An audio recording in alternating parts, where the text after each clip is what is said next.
Di dalam kehidupan kita sebagai seorang muslim, minimal 5 kali dalam sehari semalam kita mendengar seruan untuk mendirikan solat yang disebut azan. Ada kalimat menarik di dalam kalimat azan itu, yakni seruan hayya 'alal falah, marilah menuju kepada keberuntungan, marilah meraih kemenangan. Seruan ini adalah kecenderungan dari setiap manusia, apapun warna kulitnya. Artinya, setiap orang dalam hidup selalu ingin meraih dan mencari kemenangan. Kemenangan akan melahirkan kepuasan batin, dan kepuasan batin memberikan kebahagiaan. Sedangkan kekalahan melahirkan penderitaan batin, dan penderitaan batin menjerumuskan seseorang di dalam berbagai bentuk kerugian. Jikalau inilah seruan azan, maka masalahnya ialah apa yang menyebabkan kita meraih kemenangan. Al-Quranul Karim memberikan tuntunan dan ajaran kepada kita bahwa orang-orang yang memperoleh kemenangan itu tidak lain adalah orang-orang yang bertakwa. Hanyalah mereka yang bertakwa kepada Allah Subhanahu wa ta'ala pada akhirnya akan tampil sebagai pemenang. Lalu siapa orang yang bertakwa itu? Dijelaskan dalam awal-awal Al-Baqarah, orang yang bertakwa yang akan meraih kemenangan. Pertama, allazina yu'minuna bil ghaib, yaitu orang-orang yang beriman kepada yang gaib, percaya bahwa ada alam yang gaib, alam yang abstrak, alam yang tidak bisa dijangkau oleh salah satu daripada panca indera kita. Mereka percaya dan beriman kepada adanya malaikat, beriman kepada adanya iblis dan jin, beriman kepada adanya alam kubur, beriman kepada adanya alam mahsyar, beriman kepada adanya alam akhirat, beriman kepada adanya surga dan neraka. Beriman bukan cuma sekedar beriman dalam ucapan bibir saja, tetapi beriman yang nilai iman itu mampu mewarnai gerak dan gaya hidupnya. Iman yang meresap sampai ke tulang sumsum, kemudian memberikan dampak positif di dalam kehidupan manusia. Alam, kita tahu, adalah sesuatu yang selain Allah, dan Allah bukanlah alam. Apapun namanya selain daripada Allah, itu adalah alam. Alam pada hakikatnya terbagi menjadi dua. Ada alam syahadah, alam nyata, alam konkret, alam yang bisa dijangkau oleh salah satu indera kita. Kemudian ada alam ghaib, alam yang tidak bisa dijangkau oleh panca indera kita, alam metafisika, alam abstrak, alam yang wajib kita imani keberadaannya. Kita percaya bahwa malaikat itu ada, kita percaya kepada jin, bahwa jin itu ada, kita percaya kepada adanya iblis dan setan. Bukan percaya kepada iblis dan setannya, percaya bahwa iblis dan setan itu ada. Itu termasuk salah satu daripada sifat orang yang bertakwa kepada Allah. Saudara-saudara kaum muslimin rahimakumullah, kecenderungan pembangunan yang lebih bersifat materialistis biasanya menggeser aspek kehidupan rohani. Orang berpikir empiri, dan dalam pola pikir yang demikian maka alam gaib tidak lagi mendapat perhatian. Aspek kehidupan yang bersifat rohaniah malah mulai ditinggalkan. Akibatnya terjadilah kepincangan di dalam kehidupan kita. Pernah ada satu pengalaman pribadi dalam perjalanan kembali ke tanah air. Dalam pesawat di sebelah kanan saya duduklah seorang Jerman namanya Heiner Simonsen. Iseng saya ajak kenalan, saya ajak ngobrol, saya tanya dia. Saya bilang, Mas Henner ini. Kalau pesawat yang kita tumpangi ini jatuh ke bawah, kira-kira apa yang bakal terjadi, Mas? Dia bilang, kita semua akan mati. Begitu? Iya. Oke. Apa itu mati? Tanya saya. Dia bilang, untuk tahu apa itu mati, kita harus tahu lebih dahulu apa itu hidup. Saya pikir nih bule bisa ngomong juga. Baiklah kata saya. Apa hidup menurut Anda itu?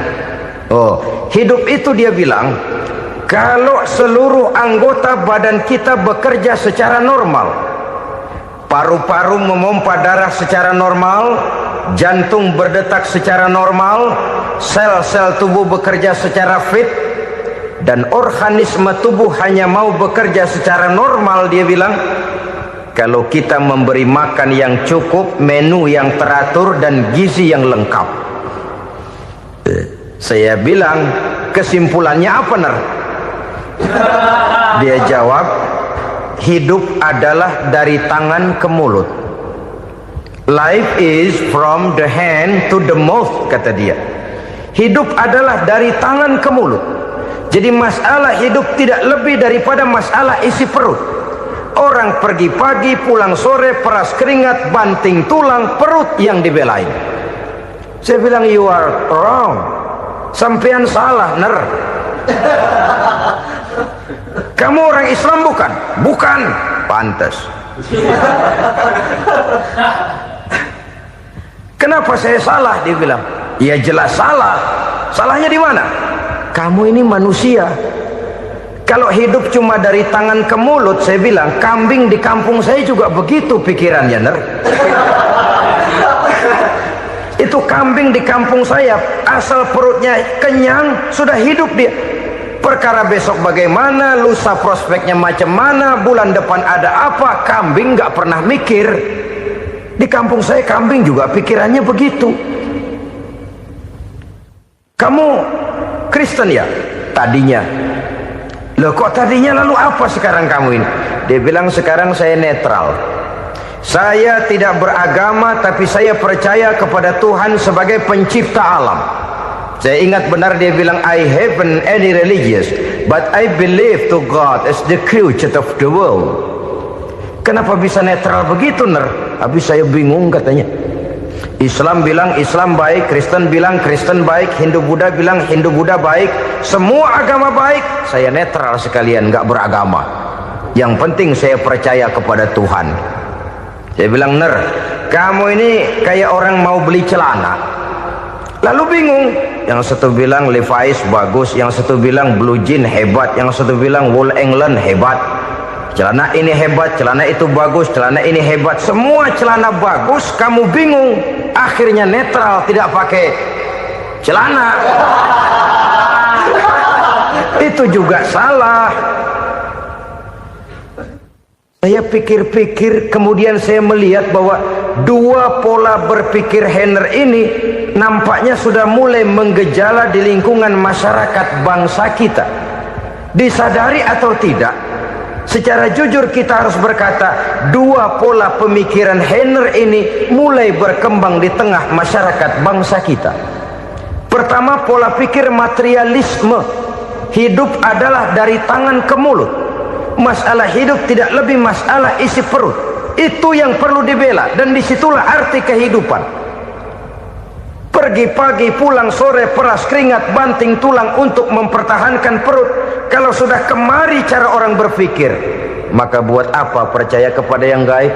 Untuk apa sholat? Untuk apa puasa? Untuk apa zakat? Untuk apa menghadiri majelis taklim?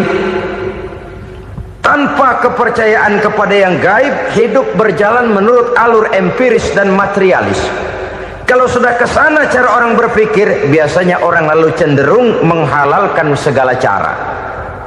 Hanyalah orang yang percaya bahwa akhirat ada, hanyalah orang yang percaya bahwa alam kubur itu ada, hanyalah orang yang percaya bahwa malaikat itu ada, hidupnya akan lebih terarah dan terkendali. Karena kepercayaan kepada yang gaib yang merupakan fase daripada kehidupan setelah hidup yang sekarang ini, mewarnai gerak pribadi seseorang di dalam dia melakukan kegiatan hidupnya. Pola berpikir materialisme, disadari atau tidak, mulai menggejala di lingkungan masyarakat bangsa kita. Hidup tidak lebih dari urusan tangan ke mulut, mulut ke tangan, tangan ke mulut. Asal perut sudah kenyang, hiduplah sudah. Perkara bagaimana prospek hari yang akan datang, bagaimana akhirat, tidak jadi persoalan. Ini yang oleh Nabi diperingatkan, ad-dunya sijnul mu'min wa jannatul kafir. Dunia adalah penjara bagi orang beriman dan surga bagi orang kafir. Dulu di zaman Belanda hadis ini pernah disalah tafsirkan, disalah artikan, digunakan sebagai senjata untuk mengkebiri dan membuat impoten umat Islam. Sudahlah umat Islam gak usah macam-macam, kata Belanda. Dunia ini kan penjara buat orang Islam, surga buat orang kafir. Di penjara jangan bertingkah.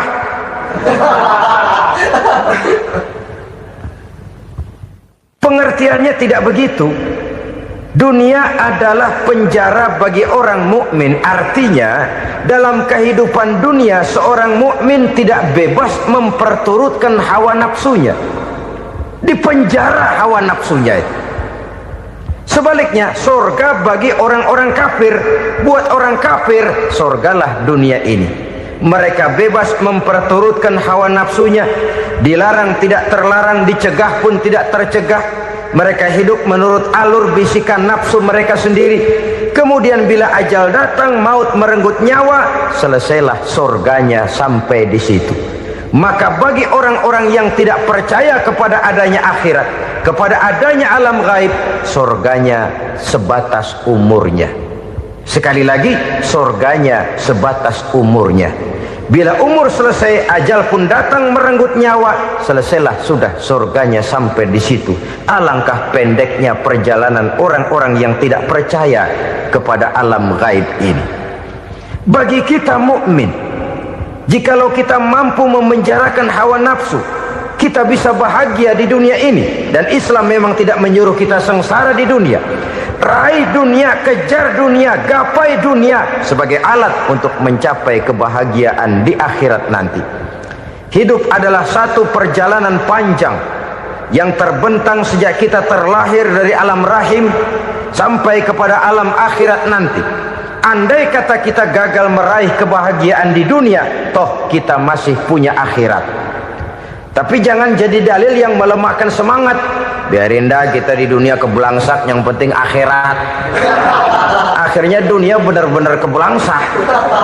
Bagaimana dunia ini bisa kita raih, dan bagaimana meraih dunia untuk menunjang kepentingan akhirat nanti. Yang kedua, dari pikiran Heiner yang saya lihat menggejala di lingkungan masyarakat bangsa kita, timbulnya manusia-manusia netral. Seolah-olah Tuhan yes, agama no. Sama Tuhan percaya, agama ogah. Tuhan ngangguk, giliran agama godeng. Padahal hampir dalam setiap ayat dalam Quran, kata-kata amanu biasanya bergandeng dengan wa amilus sholihat. Iman dan amal soleh. Ini sebagai isyarat Tuhan dan agama jangan pernah dipisah-pisah. Apabila kita bertuhan, maka kita harus beragama. Apabila kita beragama, maka agama itu harus bersumberkan dari Tuhan yang kita imani itu. Tidak mungkin kita pisah, Tuhan yes, agama no. Sama Tuhan percaya tapi agama bikin sendiri.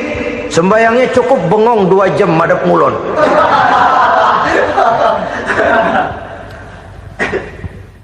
Saudara-saudara kaum muslimin rahimakumullah. Jadi dengan demikian, agama yang kita akui merupakan unsur mutlak di dalam pembangunan sekarang ini, merupakan bagian dari kehidupan yang menuntun kita bahwa di balik alam nyata ini, di balik alam syahadah ini ada alam gaib.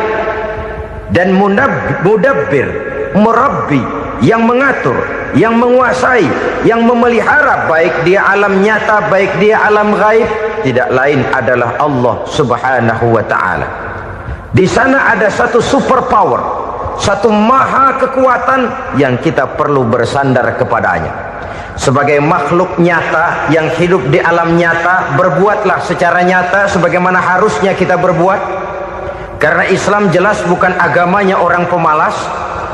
Islam jelas bukan agamanya orang yang mengajarkan setelah selesai sholat boleh duduk, nggelenggem ayam-ayam, ndelohom, menghitung bintang di langit sambil menunggu keajaiban. Tidak.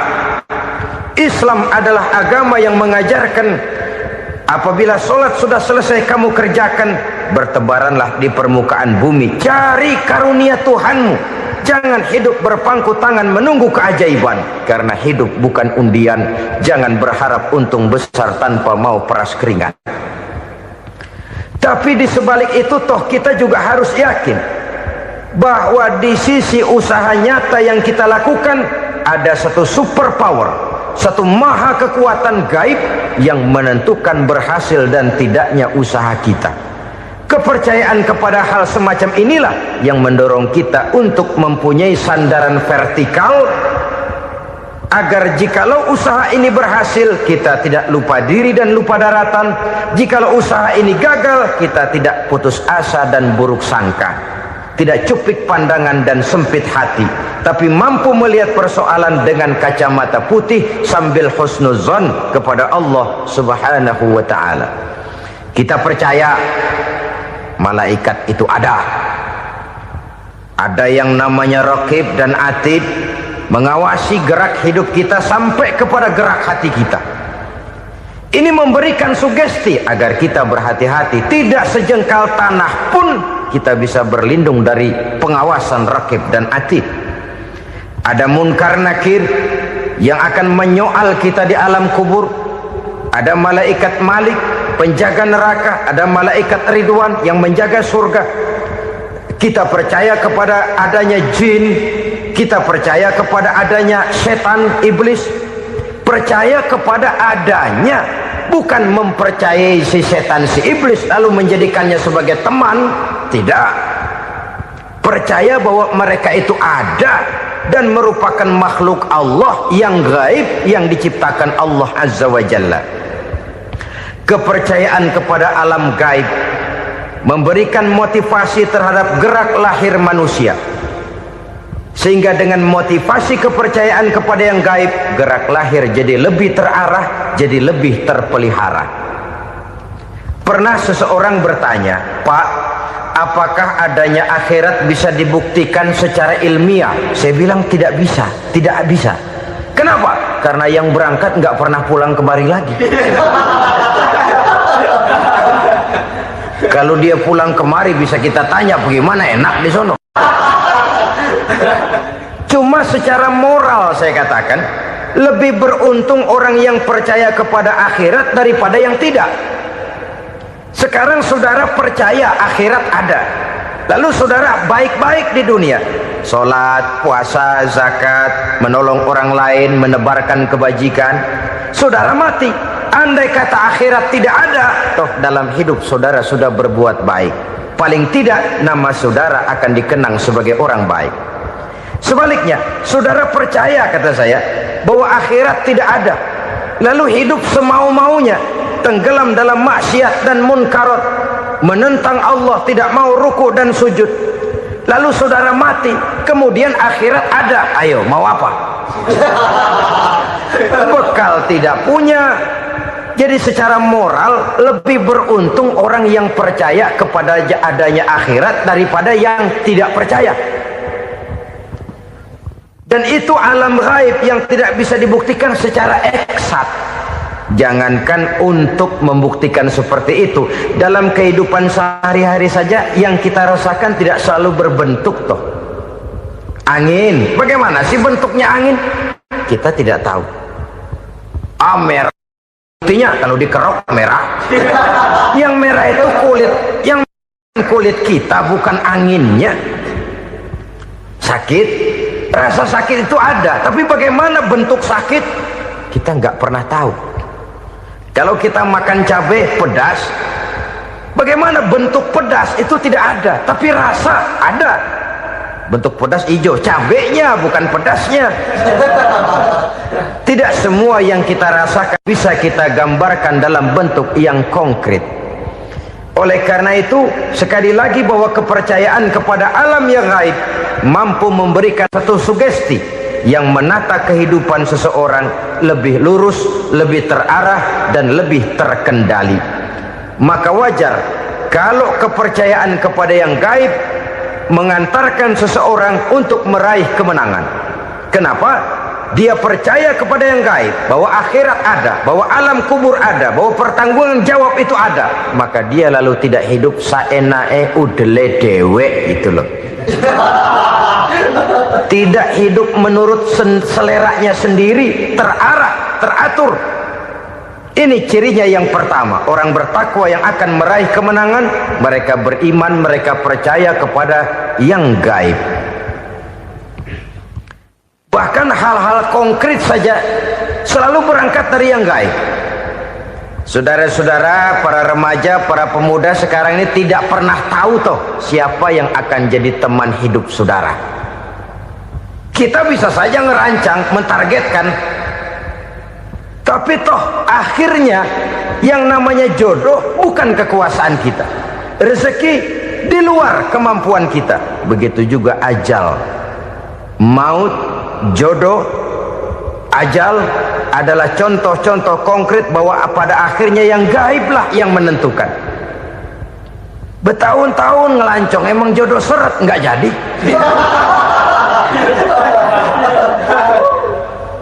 Begitu kenal baru setengah malam nginep ditangkap hansip.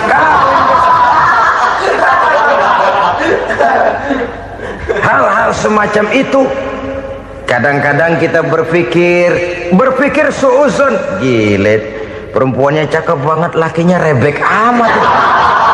Memang begitulah jodohnya. Memang begitulah jodohnya. Saudara hadirin ma'asyiral muslimin yang saya hormati, jadi hal-hal yang konkret saja kita yakini sepenuhnya ditentukan oleh satu superpower yang gaib itu tadi. Dari sanalah segala ketentuan itu berangkat dan kesanalah segalanya akan kembali. Maka kepercayaan kepada yang gaib meluruskan gerak hidup seseorang dan itu akan mengantarkan dia kepada meraih kemenangan. Satu. Yang kedua, wa yuqimuna shalah. Orang bertakwa yang akan meraih kemenangan itu adalah orang-orang yang mendirikan sholat. Kenapa sholat mengantarkan orang untuk meraih kemenangan? Yang jelas, inna sholata tanha anil fahsya'i wal munkar. Sholat mampu mencegah manusia dari perbuatan keji dan munkar. Banyak filsafat hidup yang terkandung di dalam sholat ini. Sejak kita wudhu sampai kita menghadap ke arah kiblat, sampai kita melakukan gerak-gerak sholat, bacaan-bacaan yang ada di dalam sholat, lalu sampai kepada mengucapkan salam. Banyak filsafat hidup yang terkandung di dalam sholat. Umpamanya saja, setelah takbiratul ihram mulai kita dengan sholat dalam posisi berdiri, diajarkan dalam kitab-kitab fikih agar kita melihat ke arah tempat sujud. Ini kan filsafat kehidupan. Kalau kamu sholat dalam posisi berdiri, lihat tempat sujud. Jangan sholat mata jelalatan, sebab nanti bisa mengurangi kekhusyuan. Jadi wajar kalau yang dikatakan bahwa yang paling afdol adalah shaf yang di depan. Kenapa? Secara harfiah pengertiannya akan lebih mengundang kekhusyuan. Kenapa? Kalau kita di shaf paling depan di masjid umpamanya paling banter kita lihat tembok. Tapi kalau kita shaf di tengah atau di belakang, orang-orang di depan kita pun akan kelihatan. Yang bajunya loreng, yang bajunya genggang, yang bajunya macam-macam. Kita lihat, kadang-kadang kita pikirin, ada yang bajunya bolong. Kita sholat tapi dalam hati, nih orang bajunya robek yang nggak tahu apa. Ada saja hal-hal yang mengusik kekhusyuan kita. Oleh sebab itu diajarkan dalam posisi berdiri, lihat, arahkan pandangan matamu kepada tempat sujud. Ini kan filsafat kehidupan. Maksudnya apa? Kalau lagi diri lihat dong tempat sujud. Kalau udah di atas ingat dong sama yang bawah. Kalau sudah tinggi, ingat dong dari mana kamu berangkat. Kalau sudah berkuasa, bantu dong yang lemah. Kalau sudah kaya, santuni dong yang miskin. Kalau sudah alim, bimbing dong yang awam. Ini filsafat kehidupan. Dalam posisi berdiri, kau lihat tempat sujud. Ini akan melahirkan kepekaan sosial, di mana seseorang mau tahu kepada orang lainnya. Bagaimanapun kaya kita, tinggi pangkat dan jabatan kita, jikalau hidup hanya untuk kepentingan perut sendiri saja, rasanya belum membawa manfaat di dalam kehidupan kita. Tapi efek yang tertinggi sesungguhnya, solat mencegah manusia dari perbuatan keji dan munkar. Perbuatan keji dan munkar, walaupun kelihatannya mendatangkan uang, membawa keuntungan, tapi itu keuntungan semu, keuntungan sementara. Dengan menipu orang lain kita bisa dapat untung, tapi tidak membawa berkah, dan itu adalah kerugian besar dalam kehidupan kita. Maka untuk meraih kemenangan harus dimulai dengan membentuk kepribadian yang tegar, memiliki sandaran vertikal yang langsung kepada Allah Subhanahu wa ta'ala, dan itu hanya bisa kita tempuh melalui jalur ibadah formal yang sudah ditentukan Allah, yakni solat yang 5 waktu. Untuk memperkuat itu ada solat-solat sunnah, rawatib, nawafil sebagai terminal kontrol cadangan untuk memelihara stabilitas temperatur batin di dalam kita berhubungan dengan zat yang maha gaib, yaitu Allah Subhanahu wa ta'ala. Orang sering bertanya, Pak, itu tetangga saya nggak sholat, duitnya nggak habis-habis, Pak. Nggak sholat tapi mobilnya tambah terus, nggak sholat tapi usahanya makin maju. Tapi di sisi lain ada orang yang rajin sholat, rezekinya butak bener, anaknya mana kurus, mana korengan.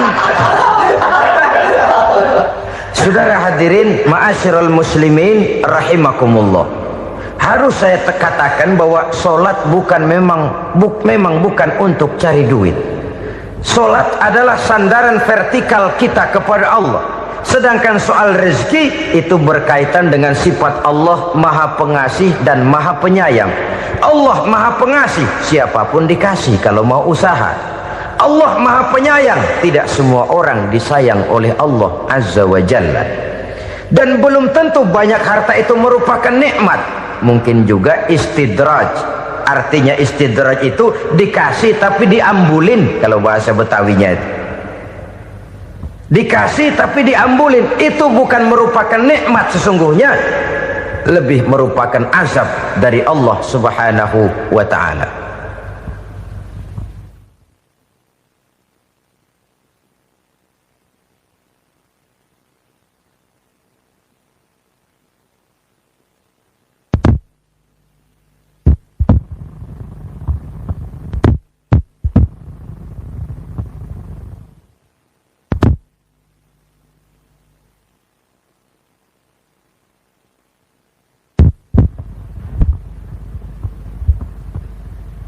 Agama mempunyai sistem solat, dan kita umat Islam telah dituntun oleh Allah Subhanahu wa ta'ala yang wajibnya 5 kali dalam sehari semalam mendirikan solat, dan itu tentu berada dalam jangkauan kemampuan manusia. Pada awalnya barangkali kita memang merasa solat itu satu kewajiban, tapi semakin kita hayati makna, manfaat dan filsafat yang terkandung di dalam ajaran solat, semakin sampai kita kepada keyakinan bahwa solat adalah keperluan kita. Sehingga pada waktu tertentu dinilai puncaknya, kita tidak lagi akan berkata saya wajib solat, tapi kita akan berkata saya perlu solat. Kalau kita sudah merasakan itu adalah keperluan kita, nah di sanalah kita baru akan merasakan ruginya kalau hal itu tidak kita laksanakan. Sepanjang kita masih berkata saya wajib sholat, kita akan lebih merasakan dia sebagai beban ketimbang sebagai keperluan. Yang jelas Allah tidak memerlukan ibadah yang kita laksanakan ini. Dengan kata lain, Andai kata satu dunia penuh ini orang tidak ada yang sholat satu pun, Allah tidak akan turun dari jabatan Tuhan. Jangan lalu berpikir kalau kita ngambek se-RW kagak sembahyang Tuhan tekor kali ini ya. Tentu tidak. Itu perlunya kita, bukan perlunya Allah. Dan pada induknya kita akan berkata, saya perlu agama. Kalau secara induk kita sudah memerlukan agama, maka konsep-konsep yang ada di dalam ajaran agama itu pun adalah juga merupakan keperluan kita. Baik dia bernama sholat, baik dia bernama puasa, baik dia bernama zakat, baik dia bernama haji, seluruhnya adalah keperluan kita. Dan sesuatu yang kita perlukan apabila tidak kita laksanakan akan melahirkan kerugian di dalam kehidupan. Jangan heran kalau kita membaca riwayat perjalanan hidup para salafus soleh, orang-orang soleh. Ada yang tahajud sampai 100 rakaat, ada yang sholat malam kakinya sampai bengkak. Kita sekalinya bengkak biri-biri. Ada yang sholat membaca surah dalam Al-Quran sampai khotam Quran. Kok mau? Mereka sudah merasakan itu keperluan. Itu saja soalnya. Satu saat pun jikalau kita merasa bahwa itu keperluan saya, kita pun akan melaksanakan seperti itu. Keperluan saya dalam kehidupan. Inilah yang kedua. Yang ketiga, orang bertakwa yang akan meraih kemenangan itu, wa mimma razaqnahum yunfikun. Mereka membelanjakan sebagian daripada rezeki yang diberikan Allah kepada mereka. Mereka infakkan di jalan Allah. Ada satu dialog menarik. Satu hari seorang anak muda bertemu dengan seorang kakek-kakek yang sudah dikenalnya baik. Bertanyalah anak muda ini, "Kek, umur kakek berapa tahun?" 15 tahun, kata si kakek. Anak kakek berapa orang? 1. Harta kakek berapa banyak? 15 juta. Si anak muda ini bengong. Lalu protes, "Kok kakek bohongin saya?" "Kenapa?" "Saya tahu umur kakek 70 tahun. Kenapa ngaku 15? Saya tahu anak kakek 5. Kenapa bilang 1? Saya tahu kakek miliuner, miliaran uang kakek. Kenapa ngaku cuma 15 juta? Begini, kata si kakek tadi. Benar, umur saya 70 tahun. Tapi dari umur yang 70 tahun itu baru 15 tahun terakhir ini saya merasakan ibadah kepada Allah. Meninggalkan maksiat, jauh dari segala macam munkarat. Maka yang 15 tahun inilah yang benar-benar saya rasakan sebagai umur saya. Benar anak saya 5, tapi yang 4 susah diatur. Cuman 1 rasanya nih yang bakal jadi si buah hati, belahan jantung, pelanjut cerita penerus sejarah. Cuma 1 ini yang saya harapkan, yang akan jadi anak soleh, yang akan membuat saya menerima pensiunan pahala. Kalau yang 4 apek dah, nggak ada harapan. Yang 1 nyekek botol melulu. Oh begitu, iya. Lalu kenapa kakek bilang harta kakek cuma 15 juta padahal saya tahu kakek uangnya miliaran, depositonya banyak? Ya karena 15 juta itulah yang saya ingat yang pernah saya belanjakan di jalan Allah. Saya merasa itulah harta saya yang sebenarnya. Yang miliaran yang saya simpan di bank kelak, kalau satu saat saya mati, akan jadi rebutan di antara anak-anak saya. Iya kalau anak saya soleh kayak yang 1 ini. Kalau yang 4 tadi udah tulen dia bakal berantem dah berebut tuh. Jadi 15 juta yang saya belanjakan di jalan Allah inilah yang saya merasakan benar-benar harta saya yang sesungguhnya. Dialog ini patut menjadi bahan renungan kita bersama. Diberikan kita umur 40, 50, 60, 70, 80. Berapa tahun dari umur yang diberikan itu yang jalan mulus, yang kita gunakan untuk melaksanakan ibadah? Banyak harta kita simpan di bank, di lemari, di dompet, di tas. Tapi berapa yang sudah kita depositokan di jalan Allah yang akan menemani kita di hari kita kembali nanti? Maka orang bertakwa yang akan meraih kemenangan, wa mimma razaqnahum yunfikun, mereka membelanjakan sebagian dari rezeki yang diberikan Allah di jalan Allah subhanahu wa ta'ala. Ma'asyiral muslimin rahimakumullah, zahirnya memang kita memberikan kepada orang lain, tapi hakikatnya kita menyimpan untuk diri kita sendiri.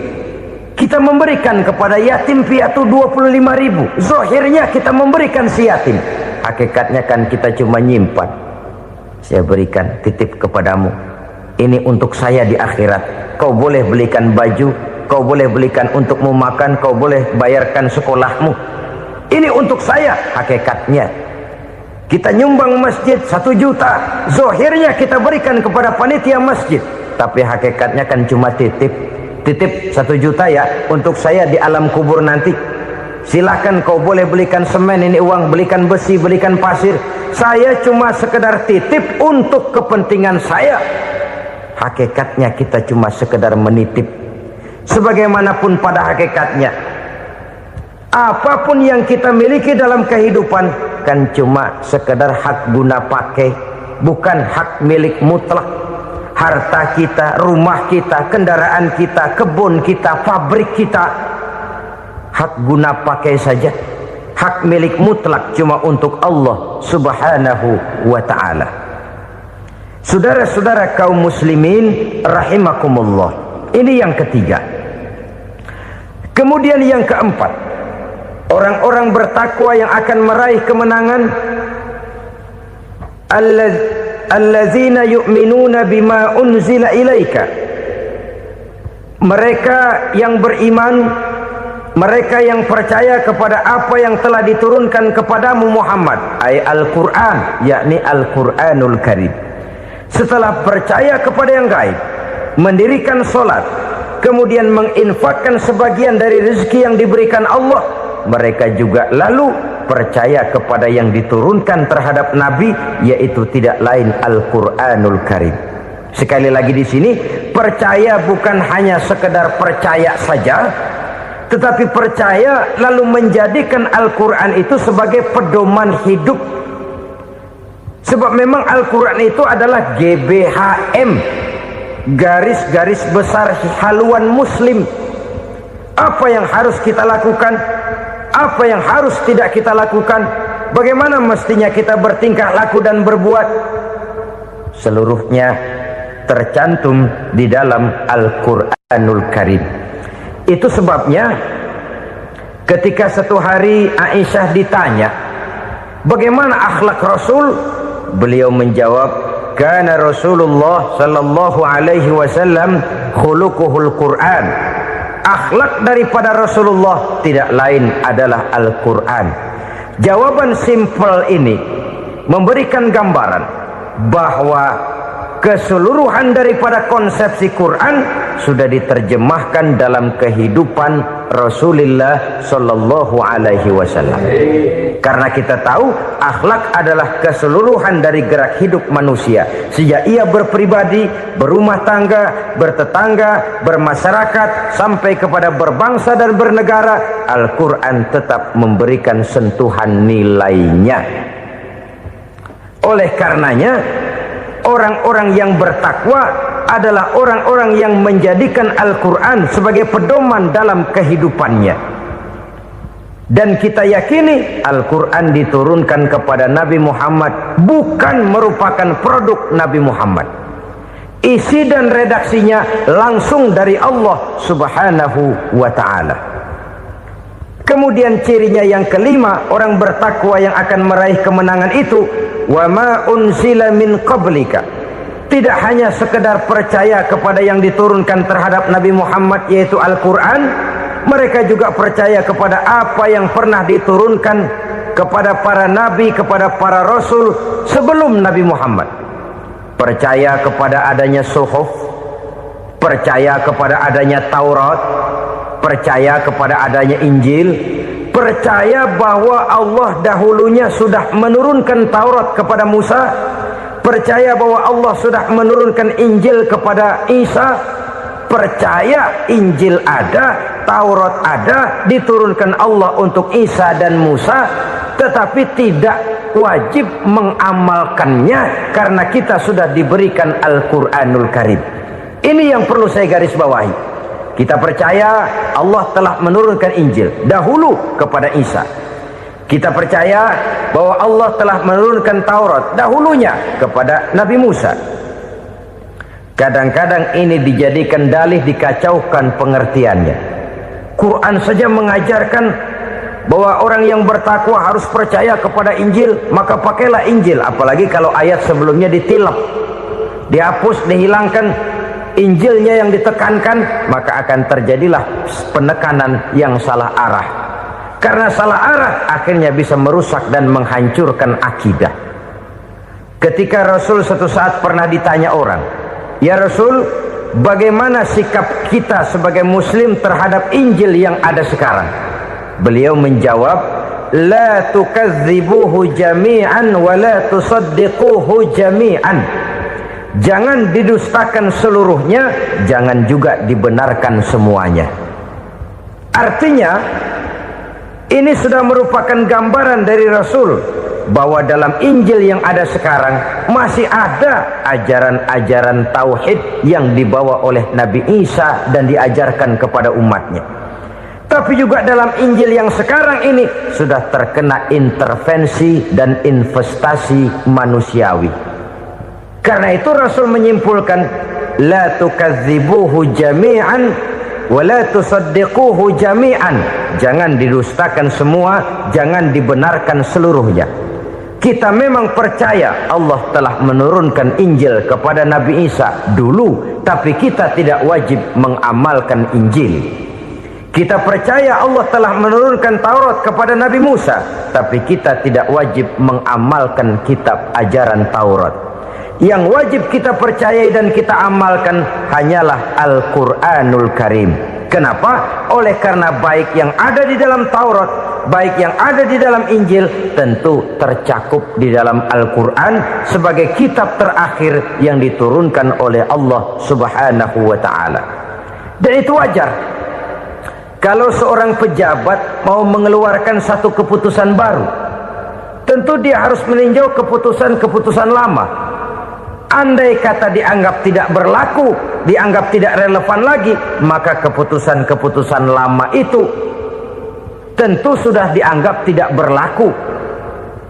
Sebagian daripada aturan-aturan dalam keputusan lama yang masih dianggap relevan tercantum dalam keputusan baru yang wajib diamalkan. Begitulah hubungannya antara Al-Quran, Taurat, Zabur, dan Injil. 4 kitab samawi yang diturunkan Allah masing-masing kepada Zabur untuk Nabi Daud, Taurat untuk Nabi Musa, dan Injil untuk Nabi Isa alaihi wassalatu wassalam. Ketiga-tiga kitab itu kita percayai adanya. Kita yakini Allah telah menurunkan Zabur, Taurat, dan Injil, tapi kita tidak wajib mengamalkannya. Yang wajib kita mengamalkannya sekarang ini tidak lain hanyalah Al-Quranul Karim saja, karena ia mencakup apa yang ada di dalam Zabur, apa yang ada di dalam Taurat, dan apa yang ada di dalam Injil. Keotentikannya bisa dipertanggungjawabkan. Ya, tapi kan Nabi Muhammad sudah mati 14 abad yang lalu, dan di zaman beliau Al-Quran kan belum dikodifikasikan, belum ditulis. Bagaimana keotentikannya bisa dipertanggungjawabkan? Mudah saja. Allah berjanji, inna nahnu nazzalna dzikra wa inna lahu lahafizun. Kami yang menurunkan Al-Quran dan kami yang akan menjaga dan memeliharanya. Allah turunkan Quran, Allah menjaganya. Bagaimana cara Allah menjaga Al-Quran itu? Banyaknya orang-orang yang hafaz Al-Quran. Hafaz Al-Quran 30 juz, 114 surah, 6.666 ayat. Sehingga jangankan satu kata, jangankan satu ayat, satu kalimat saja berubah, sudah akan timbul reaksi dan mudah dimengerti. Kenapa? Banyak orang-orang yang hafaz Al-Quran. Sedangkan pada setiap akhir tahun biasanya malaikat Jibril selalu mengadakan checking terhadap ayat-ayat yang diturunkan pada waktu itu. Di zaman Nabi sendiri sudah ada usaha kodifikasi. Dan yang lebih luar biasa lagi, sampai hari ini tidak seorang pun mampu membuat satu ayat saja semacam Al-Quran. Ke bahasa manapun dia diterjemahkan, naskah aslinya tetap ikut, rujukan dasarnya tetap ada. Berdasarkan itu, maka tidak mungkin terjadi penyelewengan terhadap atau pemalsuan terhadap ayat-ayat Al-Quranul Karim. Kesuciannya, keotentikannya, kemurniannya bisa dipertanggungjawabkan. Ma'asyiral muslimin rahimakumullah. Oleh karenanya, konsepsi dasar daripada ajaran Islam ini memang tidak lain adalah Al-Quran dan Sunnah. Isi daripada agama Islam yang merupakan iman, Islam dan ihsan, konsepsi dasarnya tidak lain adalah Al-Quran dan Sunnah Rasulullah Sallallahu Alaihi Wasallam. Maka yang kita perlukan sekarang ini adalah terjemahan Al-Quran di dalam kehidupan kita.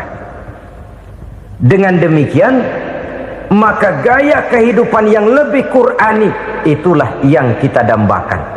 Kita perlu memang terjemahan Quran dalam bahasa Inggris, dalam bahasa Belanda, dalam bahasa Jepang, tapi yang lebih kita perlukan adalah terjemahan Quran di dalam kehidupan kita. Konsekuen, tidak memanipulasi, ringan sama kita jinjing, berat sama kita pikul. Jangan kalau lempengan ayat Quran tuh kira-kira enak diamalin, keras teriakan kita. Giliran kira-kira ayat Quran itu mukul kepala kita sendiri, diam kita. Itu ciri yang pernah disindir Allah dalam awal-awal Baqarah juga. Ciri beragamanya orang yang munafik. Kullama adha'a lahum masyawfi, kata Allah, wa iza azlama alaihim qamu. Apabila terang mereka jalan, apabila gelap mereka berhenti. Artinya, kalau kira-kira di Islam nguntungin, rame-rame pada teriak Islam. Tapi ketika diminta untuk berjuang, ketika dituntut untuk berkorban, rame-rame mengundurkan diri. Nasib agama tidak ubahnya seperti daun pisang yang dikait orang di tepi jalan lantaran tak berpayung di ketika hari hujan.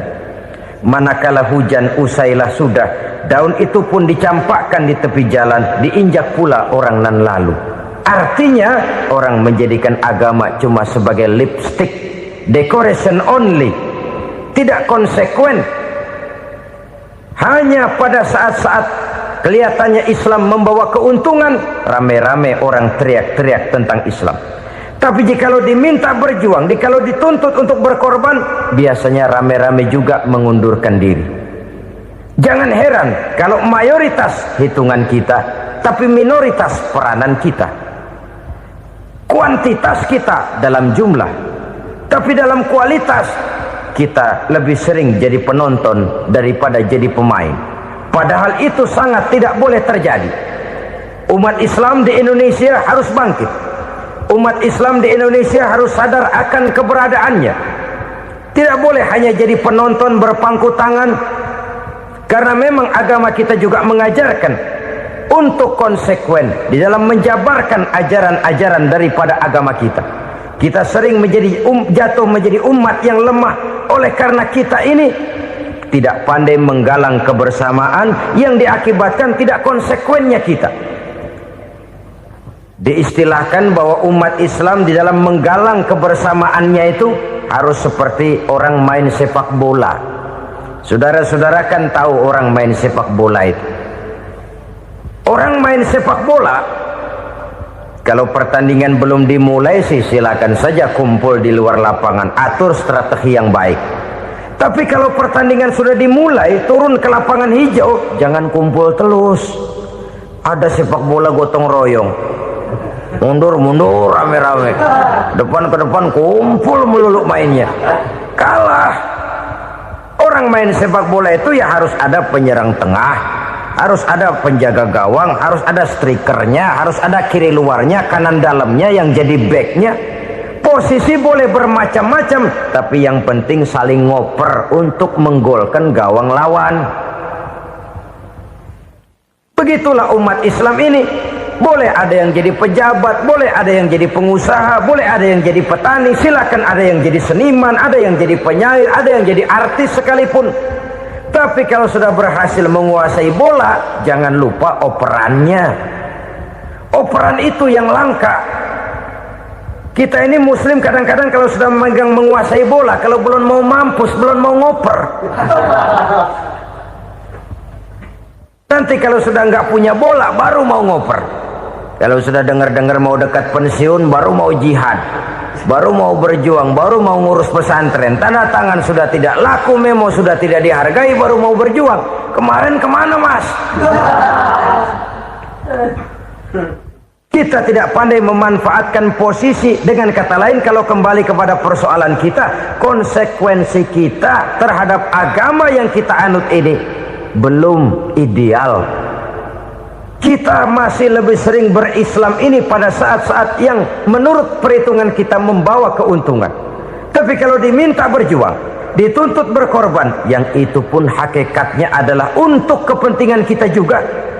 Allah tidak pernah menuntut kita untuk jihad bagi kepentingan Allah, itu tidak. Berjuang menegakkan agama Allah, apakah untuk kepentingan Allah? Tidak. Untuk kepentingan kita. Sebab nilai-nilai jihad itu pada akhirnya akan membawa kita kepada satu kebahagiaan. Setidaknya kalau tidak di dunia, tentu di akhirat sebagai syahid. Oleh karena itu, pada bagian akhir ini saya ingin mengajak, marilah kita konsekuen. Sekali kita berkitabkan Al-Quranul Karim, mari dia kita jadikan pedoman. Jangan cuma kita jadikan sebagai penghias dinding, pelengkap rumah, bahwa di rumah kita ada Al-Quran, tapi yang baca kecoa. Habis pada bolong tuh Quran. Yang penting kan punya Quran. Ditaruh di pintu rumah, biar apa? Biar kuntilanak kagak masuk katanya. Ya apa itu nasib Quran, cuma kerjanya jaga pintu, ngusir kuntilanak, ngusir memedi. Bagaimana kita hidup menurut tuntunan Al-Quran? Kadang-kadang tidak pernah menjadi masalah bagi kita. Maka bagaimanakah Al-Quran akan mungkin membawa keberkahan dalam hidup kalau ajarannya kita injak-injak dalam keseharian kita? Mewujudkan gaya hidup yang lebih Qurani, itulah yang akan kita rintis di dalam kehidupan kita, bertahap, step by step, menurut kemampuan yang ada pada kita. Jika jalan ini tidak bisa kita selesaikan, percayalah akan ada generasi penerus yang akan melanjutkan usaha dan cita-cita mulia itu. Jadi percaya kepada Taurat, percaya kepada Injil, sekedar percaya Allah dahulunya sudah menurunkan itu, tapi kita tidak wajib mengamalkannya. Kenapa? Generasi Injil masa berlakunya sudah kedaluarsa. Taurat masa berlakunya sudah kedaluarsa. Injil pernah berlaku untuk orang Nasrani di zaman Nabi Isa. Taurat pernah berlaku untuk orang Yahudi di zaman Nabi Musa. Setelah generasinya berlalu, datang Rasul penutup yang membawa Al-Quranul Karim. Maka Al-Quran itulah yang berlaku menjadi pedoman sampai hari akhir nanti. Jangan jauh dari Al-Quran, karena apabila ini kita lakukan, maka kita akan kembali kepada satu gaya hidup yang jauh dari tuntunan agama, dan itu artinya kita akan semakin jauh untuk meraih kemenangan. Saudara-saudara kaum muslimin rahimakumullah. Yang keenam, yang terakhir, orang-orang bertakwa yang akan meraih kemenangan itu wabil akhirati hum yuqinun. Mereka percaya, mereka yakin seyakin-yakinnya akan adanya hari akhir, di mana seseorang akan mempertanggungjawabkan seluruh perbuatannya di dalam hidup ini, dan tidak ada satu perbuatan yang bagaimana kecilnya sekalipun yang tersembunyi dalam pandangan manusia yang tidak akan dibukakan persoalannya di mahkamah Qadi Rabbul Jalil di akhirat nanti. Itulah sebabnya maka percaya kepada akhirat disebut secara khusus. Padahal di awal tadi sudah dijelaskan yu'minuna bil ghaib, percaya kepada alam gaib, dan alam gaib ini termasuk akhirat. Kenapa pada bagian akhir disebut lagi akhirat? Karena ternyata bahwa kepercayaan kepada adanya akhirat merupakan induk dari kepercayaan terhadap adanya malaikat, setan, jin dan lain sebagainya, dan akan lebih memberikan sugesti dalam kehidupan manusia untuk meluruskan gerak hidupnya. Jikalau satu saat tergerak hati akan berbuat kejahatan, ingin mencuri, sadarlah, awas ada akhirat. Sebab kalau kita cuma teriak awas ada polisi, itu cuma tertunda sementara. Begitu polisi meleng, embat. Kalau kita ingin berbuat jahat cuma berteriak awas ada hansip, cuma sementara, ketika hansip itu ada. Tapi kalau ceritanya awas ada akhirat, mau menyeleweng awas ada akhirat, mau berjudi awas ada akhirat, mau mencuri awas ada akhirat. Keyakinan yang akan meluruskan gerak hidup manusia sehingga gerak itu jadi lebih terarah dan terkontrol, tidak merugikan baik diri sendiri, lebih-lebih orang lain. Ternyata bahwa kepercayaan kepadanya adanya hari akhirat sanggup menjadi sumber daya kontrol dari kehidupan manusia, sehingga ia tidak terjebak dalam perbuatan maksiat dan munkarat. Saudara-saudara kaum muslimin, inilah saja yang kita bicarakan pada pertemuan kali ini. Semoga Allah subhanahu wa ta'ala memberikan kekuatan zahir dan batin kepada kita untuk dapat meraih kemenangan dengan beriman kepada yang gaib, mendirikan solat, membelanjakan sebagian dari rezeki yang diberikan Allah, percaya kepada Al-Quran, beriman kepada kitab-kitab yang diturunkan sebelum Al-Quran, lalu meyakini adanya hari akhirat. Saya percaya kepada sesuatu yang saya mengerti, sesuatu yang boleh dipelajari sejak TK sampai perguruan tinggi, sejak anak-anak sampai kakek nenek. Saya bukan percaya kepada sesuatu yang saya tidak mengerti tapi yang harus saya percaya. Saya justru percaya kepada sesuatu yang memang saya mengerti. Saudara-saudara, demikianlah bahwa Tuhan dalam Islam adalah Tuhan yang terbuka, rasional, boleh dipelajari sejak kakek-kakek sampai anak-anak, sejak TK sampai kepada perguruan tinggi. Lalu yang kedua, masih menurut kata dia, saya adalah pengagum Amerika, dia bilang, sebagai penegak hak-hak asasi manusia, sebagai pahlawan demokrasi yang pagi-pagi sudah mencanangkan di dalam dia punya Declaration of Independence bahwa semua manusia dilahirkan sama, all men are created equal. Saya kagum dengan itu. Sampai pada satu saat, menurut cerita dia, saya berada di New York, saya mau masuk sebuah restoran, saya tertegun ketika saya akan masuk. Di pintu restoran itu tertulis white only, white only, hanya melayani kulit putih. Artinya sing kulite ireng minggir. Saya gelo, saya nelongso, bahasa Inggrisnya. Katanya all men are created equal, semua manusia dilahirkan sama. Lah ini kok tegel-tegele, kok sampai hati bikin tulisan hanya melayani kulit putih. Sampai saya melihat dalam Islam ini betapa si kulit putih dan si kulit hitam duduk saling berdampingan. Masjid menjadi simbol semangat kebersamaan mereka. Siapapun masuk masjid, buka sepatu. Di sana mereka menghadap ke arah yang sama, menyembah Allah Tuhan yang sama, mengikuti cara Rasul yang sama, melakukan gerak yang sama, membaca bacaan yang sama, dengan bahasa yang sama. Persaudaraan seperti inilah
kebayang?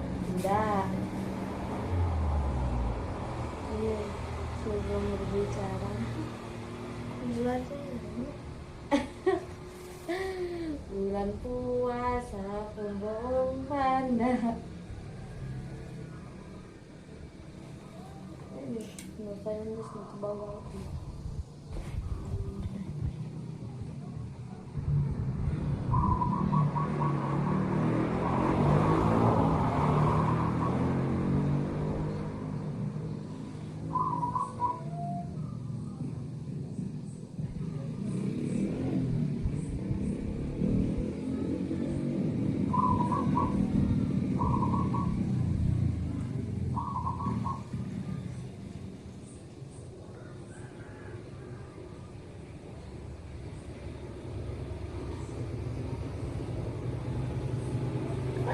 Bisa tadi?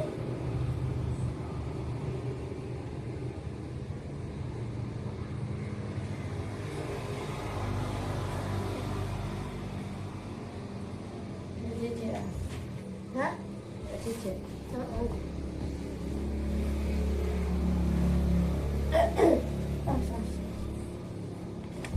Ini sendiri apa? Duduk kafe itu kan?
7